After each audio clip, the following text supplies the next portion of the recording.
जन जागृति साक्षरता अभियान में आपका स्वागत है। पिछले सेशन में हमने जानकारी ली थी डिफ़ॉल्ट कंस्ट्रेंट क्या है और किस प्रकार से हम इसे प्रयोग कर सकते हैं। हमने देखा था कि हमने डेटाबेस में किसी पर्टिकुलर टेबल में एक डिफ़ॉल्ट वैल्यू को सेटअप कर सकते हैं किसी कॉलम के साथ। तो जब भी हम उस वैल्यू को ना दें या डिफाइन ना करें तो वो डिफ़ॉल्ट वैल्यू उस पर्टिकुलर फील्ड के लिए सबमिट हो जाएगी उस पर्टिकुलर रिकॉर्ड में। तो आइए देखते हैं, अगर आपने टेबल पहले से सेटअप कर रखा है और उस केस में आप किस प्रकार से डिफ़ॉल्ट को टेबल को ही मॉडिफाई करके ऐड ऑन कर सकते हैं। आइए देखते हैं, ये एग्जांपल हमारे पास यहाँ पे है। ऊपर की तरफ देखें तो क्रिएट टेबल स्टूडेंट आपके पास है। स्टूडेंट टेबल में एक प्राइमरी की है student ID, student name, address और एज। इसके साथ ही राइट हैंड साइड पे हमने एक कमांड डिफाइन की है अल्टर टेबल स्टूडेंट।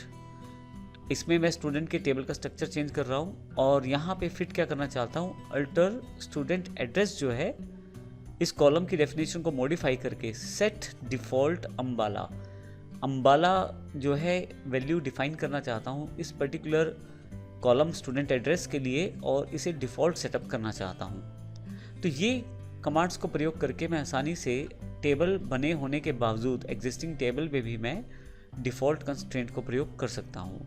नीचे की तरफ वैल्यूज़ दी गई हैं। यहाँ पे यदि आप देखें तो पहली दो रिकॉर्ड्स में मैंने अम्बाला मेंशन नहीं किया है, लेकिन जैसे सबमिट करूँगा यहाँ पे अम्बाला अवेलेबल हो जाएगा।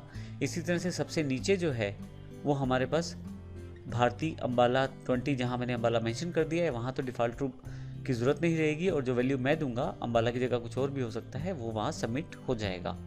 आइए देखते हैं प्रैक्टिकली इसे किस प्रकार से किया जा सकता है। इसके लिए मैंने पहले से फाइल ओपन करके रख ली है setting up default constraint with alteration के नाम से।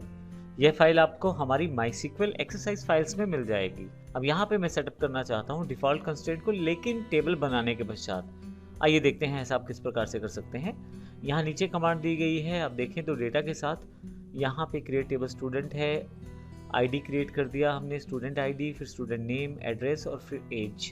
यहाँ सेमी कॉलम नहीं है तो मैं लगा देता हूँ ताकि आप जब कमांड चलाएं तो आपको दिक्कत ना आए। इस तरह से हमारे पास 3 रोज़ जो यहाँ पे इंसर्ट की गई हैं वो भी यहाँ पे हैं।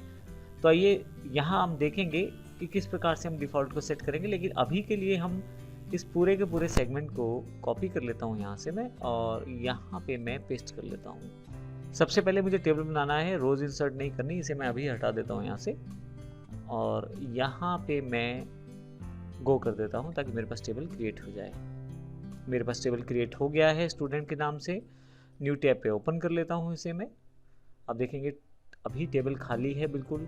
अब मुझे इस टेबल पे डिफ़ॉल्ट की को सेटअप करना है, तो इसके लिए जो मेरे पास अवेलेबल है फाइल, इसमें ये ऊपर की तरफ लाइन दी हुई है, इन दोनों लाइनों को सिलेक्ट कर लेता हूँ। एसक्यूएल पे जाता हूँ, पुरानी वाली लाइन हटा देता हूँ।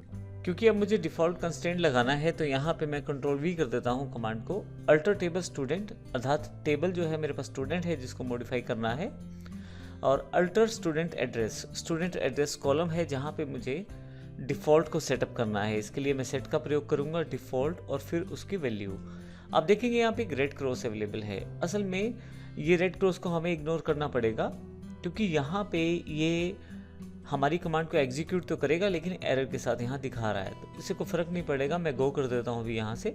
आपकी क्वेरी जो है वो सक्सेसफुली एग्जीक्यूट हो गई है और शो क्वेरी बॉक्स से आप देखेंगे कि नीचे की तरफ क्वेरी सक्सेसफुल हो गई है और स्टूडेंट जो टेबल है, अब मैं इसमें रिकॉर्ड एंटर करके देखना चाहता हूँ, तो अब मैं इसे डिलीट कर देता हूँ यहाँ से।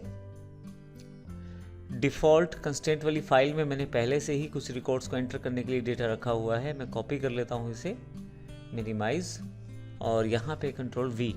तो असल में आप देखेंगे कि स्टूडेंट एड्रेस जो है पहली 2 इंसर्ट वाली रोज़ में नहीं है, लेकिन तीसरी वाली में है और वो भी अम्बाला है, और 2 पहले वाली जो रोज़ हैं उसमें कुछ भी नहीं दिया गया, तो डिफ़ॉल्ट अम्बाला माना जाना चाहिए। मैं गो कर देता हूँ इसे अभी।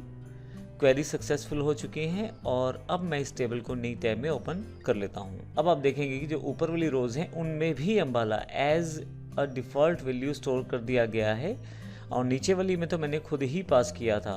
आप यहाँ से क्वेरी बॉक्स पे देखें तो इन दोनों ऊपर वाली वैल्यूज़ पे अम्बाला मैंने पास नहीं किया है। डिफ़ॉल्ट वैल्यू होने के कारण यहाँ अम्बाला स्टोर कर दिया गया है। तो इस तरह से मैं डिफ़ॉल्ट कंस्ट्रेंट को टेबल बनाने के पश्चात भी सेटअप कर सकता हूँ। अगले सेशन में देखेंगे किस प्रकार हम डिफ़ॉल्ट कंस्ट्रेंट को हटा सकते हैं। धन्यवाद।